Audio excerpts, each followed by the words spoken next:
Welcome back to 21 Steps, an audiobook podcast by M.A. Box. Chapter 16. Wonderful months had passed for Charlie. Charlie and Linda continued to date, and she brought a brightness and happiness into his life. He didn't work as many hours because he would prefer to spend time with her. He also wasn't grouchy and stuck in the monotony and sadness of his job, which helped him to be even more successful in the cases that he was working. He had moved on from the Sterling case, working other cases that had been turned into him. In fact, it had been a couple of months since he had last thought about the case that he had closed as an accidental drowning. He and Linda had come to many conclusions about what could have happened to Leslie, and he felt content with the solutions that they had come up with. He really thought that something medical had taken place and that she really had accidentally drowned in the bathtub that night. It was a cold night in December, and Charlie was lying asleep in his bed with Linda by his side. They spent most nights together, either at his place or hers, and were talking about moving into his home together permanently. He loved the smell of her shampoo on the pillows each night, and he couldn't imagine what it would be like without her. He stirred and turned to tuck his arm around her small body. He could feel the heat radiating from it. He tucked his arm around, making her stir, just as his cell phone buzzed on the nightstand. Charlie turned to look at the clock, which read 4:30. He swore under his breath and turned to grab the phone. He answered it in a gravelly voice, but was brought abruptly awake when the receptionist of the police department, on the other end of the line, told him that she had some breaking news in the Sterling drowning case. He sat on the side of his bed and put his feet to the cold floor, shaking the left one as it tingled asleep. "What do you have?" Charlie asked. "Well, the husband, Derrick, just arrived here at the police station and admitted to intentionally drowning her. I put him back in an interview room and closed the door.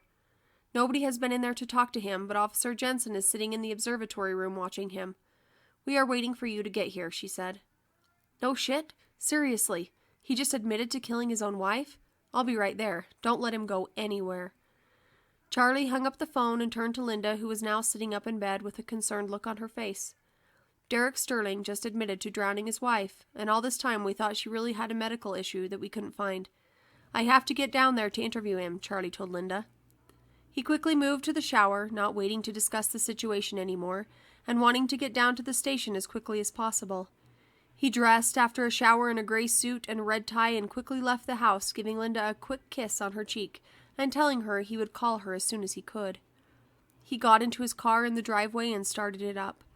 It was colder than it had been for the last couple of nights, so he turned on the heater.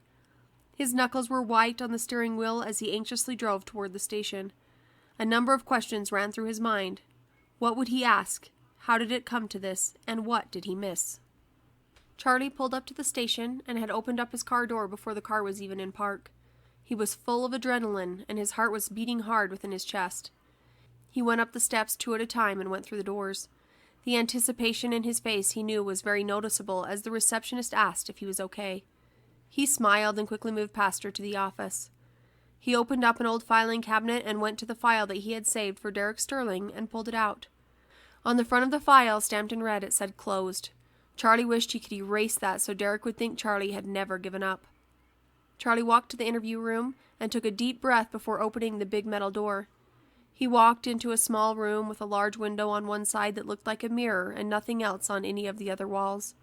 The walls were cement and painted with a gray-colored paint. There was a small metal table in the middle of the room that was bolted to the floor, and 2 metal fold-up chairs. Derrick sat with his hands in his lap and his eyes to the floor. His eyes had dark circles under them, and he looked like he hadn't slept in weeks. His hair was messy, and he was wearing a t-shirt and jeans that appeared to be recently washed but rolled in a ball, not folded or ironed, and then pulled on to wear. Derrick had a hopeless look about him, and Charlie couldn't help but feel sorry for him. Charlie sat across from Derrick at the table and placed the file in front of him, making sure to put the case closed stamp on the bottom so Derrick couldn't see it. Oftentimes, detectives use a big case file to sit in front of them when they interview because it is intimidating and makes the person think that they have all the information. However, Charlie didn't feel that he even needed the file on this one. "Do you need a drink or anything?" Charlie asked, but Derrick just shook his head and no in response. Charlie couldn't help but think this was going to turn into a really long day. He started the interview by reading the Miranda warning that he was required by law to read.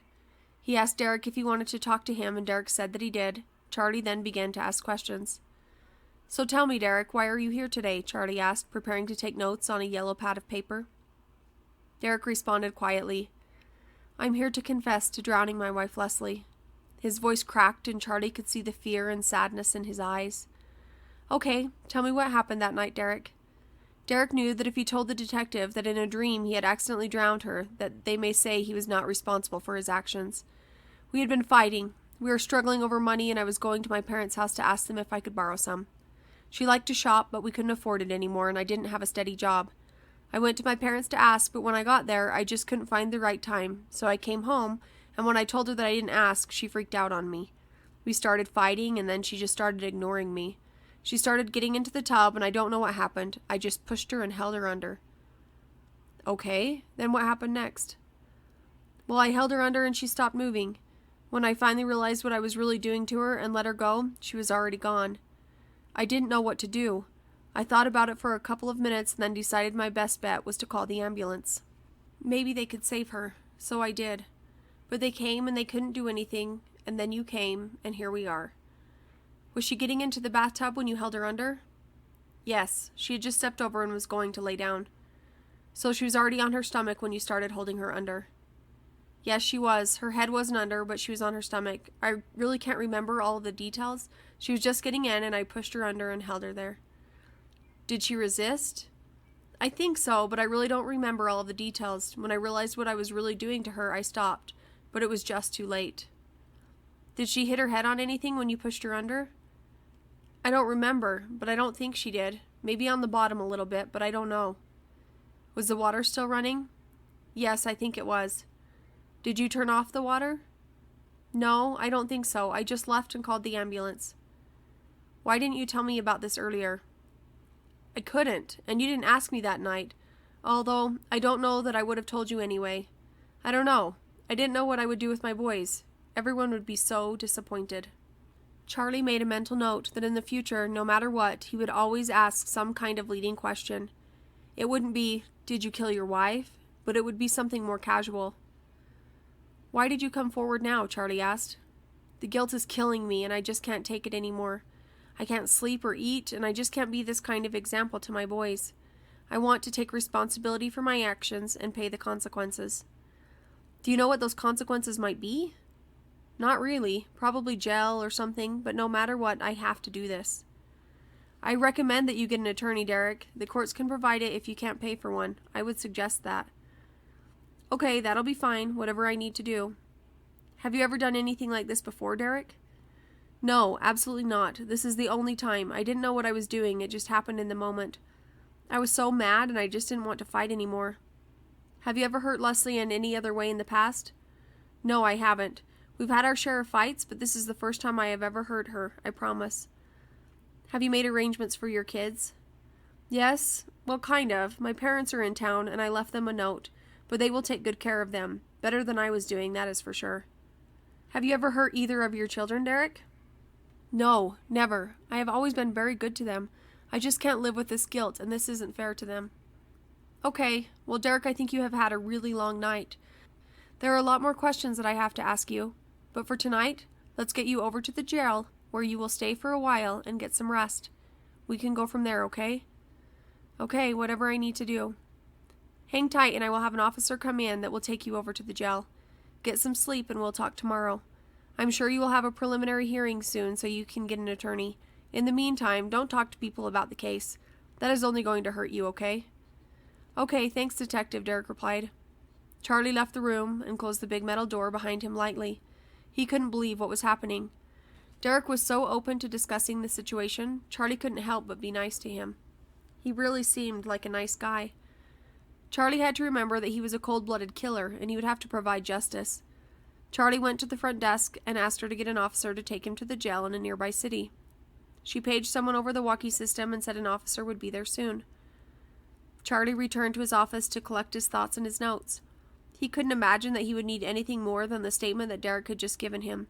He admitted to killing his wife and knew all of the details of how it would have been done. Charlie didn't even think there would be any more questions to ask. He knew a psychologist would definitely be called in on this one, and Charlie hoped that they would get Derrick some help, especially after his trial. Charlie couldn't help but still feel that there was something missing in the case. Derrick seemed to be such a nice guy. Charlie knew that often came back to bite him, but he also thought he was pretty good at reading people, and he saw Derrick as someone who really needed help more than a tough sentence. The officer had arrived shortly after the call and had already taken Derrick to jail when Charlie decided to leave and go back home. The day was just starting and people were now arriving to work as Charlie went the opposite direction. He could really use a nap and a sounding board. He called Linda to see where she was, and luckily she was still home. Charlie knew he would need to get back soon to call and make arrangements for the trial and to give his information to the district attorney, but for now he just wanted to go home. He pulled into the driveway of his house, feeling relieved to be there. He really thought having Derrick confess was going to put him at ease.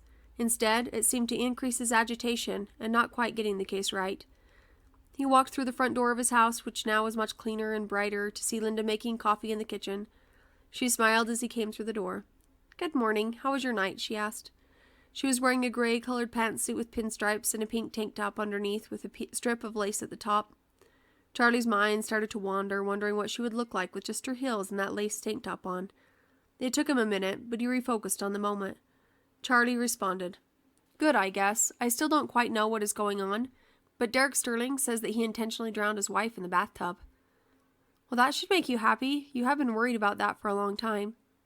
"I know, but for some reason there still seems to be something missing. Maybe it is because I just came to the understanding that she probably had something wrong with her, so to be twisted back to this is screwing me up." He kissed her on the cheek and grabbed for her coffee. "I don't know why anyone would ever admit to killing someone if they didn't. You worry too much." I know, Charlie said, wrapping his arms around Linda and giving her a big kiss on her cheek. "Well, this working woman has to go. I will see you later tonight. Great job closing the case, Detective." She reached in and gave him a kiss on the lips. She tapped his butt on the way out of the kitchen, grabbed her coffee in her bag, and winked at him as she walked out the front door. Charlie smiled. That woman drove him wild sometimes. He couldn't wait until he got home tonight to spend some valuable time with her. He went into the bedroom and laid down for a nap, dreaming of Linda the entire time. Tune in next time as we continue 21 Steps.